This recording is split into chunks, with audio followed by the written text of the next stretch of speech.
everybody, MoNaCo here. And Milks. In our Unit 4 on chemical bonding, this is our second homework video. We're talking about the lecture on page 5 and 6 in your packet. Today we're going to learn about how energy is involved in making and breaking bonds. So in the last video we covered why something would bond, and then the answer was to reach a stable electron configuration. Now we're going to see how energy plays into that. Right, it is going to play a role. Yeah, absolutely. So first things first, in all of our chemical reactions, we're going to talk about reactants and products. All year long. All year long. Yep. And let's get this straight right now, right? Starting materials, left-hand side of the arrow is the reactants. Yep. And the final products is on the right side of the arrow. It's fancy terminology for something we all know. The stuff you go into the kitchen with is your ingredients. Right, that's what you start with. That's your reactants in chemistry talk. And the stuff you come out the kitchen, which is your dinner, is your product, what you produced, what you made. That's it. Yep. So reactants might be tough to remember, but products produced, made it, on the right-hand side of the arrow. Yeah, the finishing part. So if you remember half of it, then you remember the other half is. You should be able to deduce. Unfortunately, it's not even in alphabetical order, so there's no cheat here. No, we just got to know we end with products. You got to memorize it. Yep. The end product. Reactant, product. Left, right. Right, and let's not get this mixed up.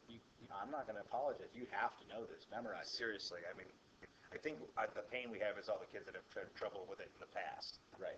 Right, and we don't want you guys to have trouble with it this year if we can help it. Okay, so let's start with to break a chemical bond. We're going to add some energy. Add some energy. Right. You got to tear two things apart that are stuck together. You're going to have to put some energy into it. Right.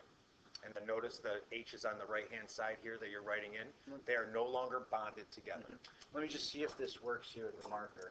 That energy is actually going in to break apart the chemical bond between those two hydrogen atoms. Yep.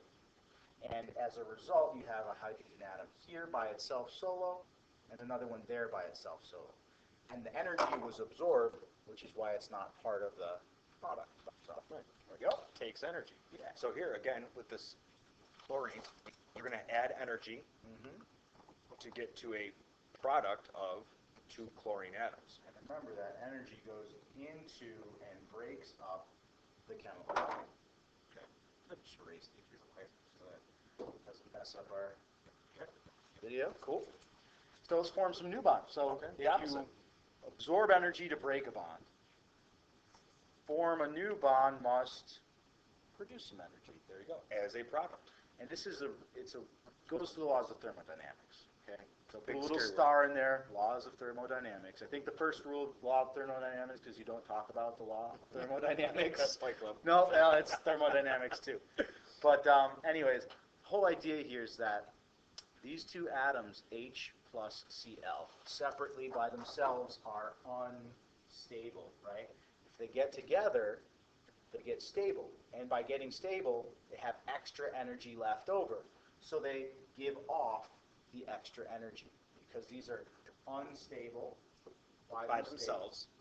Unstable by themselves, stable in the compound because they've filled their octet rules. Right, their outer energy shell, their valence shell is now full of 8 electrons and 2 for hydrogen, because that's all they can hold. The exception, always right. The exception, right?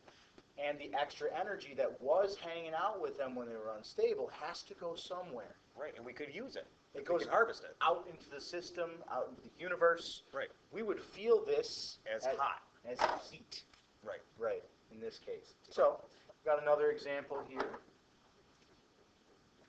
Right, so H plus O is going to make our famous H2O in energy as a product because hydrogen atoms are unstable. They have 1 valence electron. Oxygen has 6 valence electrons. Takes 1 from each hydrogen. They share, form a bond, and energy is released as a product. Zip, out it goes. Out it goes. That's because H2O is a super stable molecule. Right, and everybody's valence shell is full. Right. Yep. Okay, one last example. Ammonia. Yep, we have 3 H's and an N. So again, together these are unstable. Okay. I'm just going to abbreviate. Very good. But when they get together and form a molecule by covalently bonding to each other, by sharing the valence electrons, we get a super stable molecule, and the extra energy says, peace, I'm out. Right. Out it goes. Does not be created or destroyed, merely transferred. Transferred, rearranged, released, absorbed. There you go. So the bond, the energy from the forming of the bond, released out into the universe. Basically creates or releases some energy. Cool. Good. So, what do we got here next, Mr. Milks? Absorbing energy and breaking bonds. Energy is needed to break bonds. Notice we had it on the left-hand side as our ingredient. Yep. This energy is absorbed until the bond itself breaks.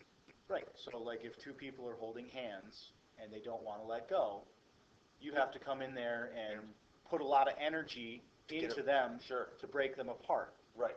So energy goes into the reaction on the left-hand side. Right. You have To add some break energy. the bond, you got to add energy to break the bond. Sure. Like pulling Legos apart. Right. And then think about it. Then they're unstable. They want to get, And then they want to get back together again. They want their hands right back together again. Right. Yeah, It's true. Okay. So now the opposite.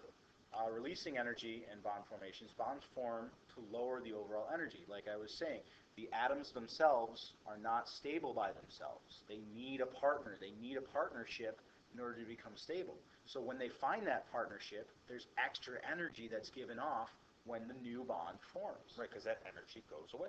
I think the hardest part about this is like understanding how sometimes a chemical reaction releases a product that's super stable that we don't see. True. Like the combustion of wood.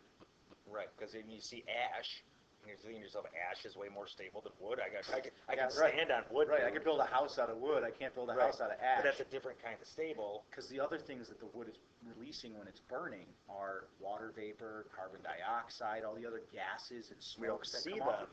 It's easy to forget about them. Right. And the only reason the log is burning is because all those things that it makes when it burns are actually more chemically stable With a lower overall energy. than That's the what log you need. itself. Yeah, I mean, think about the plant. It took all this energy from the sun to build itself. It fought the universe to become what it was. Right. It's Now got all the this universe pent-up comes along, energy. gives it a spark, starts to release that pent-up energy, and it goes back to The universe. what it was. Cycle. Yeah, big circles. Right, so now let's give these reactions some actual names because they do have them. Yeah. First one is exothermic. And you did a great job on this slide. Exothermic is energy exiting the system. Okay, that's exothermic. See, they both start with X. Mm-hmm. Okay, good. It will be a product, hence on the right-hand side of the arrow, because it's leaving the system. So exothermic is exiting. Say it with me now. Energy exiting. Exothermic, energy exits. Got it. It released, I can feel it if it is released. Right. So it would feel hot. Right. Right. That student was really hot today when he exited my room. He was very angry. You know what I mean? So he was, see ya. Howdy.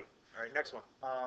Energy is entering the system for endothermic reactions. So entering, endo, E-N-E-N, energy enters. So energy is entering, and this is tough, but from the environment around it. And so it'll be a reactant on the left side of the arrow because it enters. There's two scenarios. One, you have to actually heat up a reaction to make it go by putting heat into it, Right. endothermic. Or two, It's going to go all by itself from and the release energy that's already in the room. And we'll get into naming those things later, Yeah, too. like spontaneous and non-spontaneous, Oh, yeah. right? So there's two scenarios where energy is entering the system. One, I have to put a spark in or heat something up to get it to go. And then one, it's already there and comes out as a product. And that's the exothermic part. Right. So energy in or energy out. In or out, in or out, in or out. Right, being transferred nonetheless. So here we go, wrapping it up. Now we need to know the difference between endo and exothermic reactions.